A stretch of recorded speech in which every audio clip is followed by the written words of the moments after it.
তো good morning বন্ধুরা, রাধে রাধে। আজকে আমরা চলে এসেছি নবদ্বীপে, আর এসে গেছি গুরুমার সাথে রানীর ঘাটে গঙ্গায় স্নান করতে, কারণ এখন বৈশাখ মাস।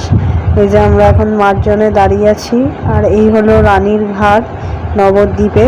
আমাদের এখন গঙ্গা স্নান হয়ে গেছে আর আমরা বাড়িতে চলে এসেছি। আর এই হলো গুরুদেবের মন্দির, এই হলো মহাপ্রভু, আর এখানে আমার মালা অভিষেক হচ্ছে। আর আমরা তারপরে ধামেশ্বর মহাপ্রভুর মন্দিরে চলে এসেছি। আর এখন আমি ধামেশ্বর মহাপ্রভুর মন্দিরে পরিক্রমা করছি। এই যে আমি এখন পরিক্রমা করছি ধামেশ্বর মহাপ্রভু। এই হলো ধামেশ্বর মহাপ্রভু, আজকে খুব সুন্দর করে সাজিয়েছে। এই হলো ধামেশ্বর মহাপ্রভুর মন্দির। তো আমরা এখন বসে আছি ধামেশ্বর মহাপ্রভুর মন্দিরে। এই হলো চরণ পাদুকা, আর এই হলো মহাপ্রভু। আর তারপরে গোপালের জন্য একটু জামা কিনলাম, আর তারপর চলে আসলাম খেয়ে দিয়ে স্টেশনে। তো আস্তে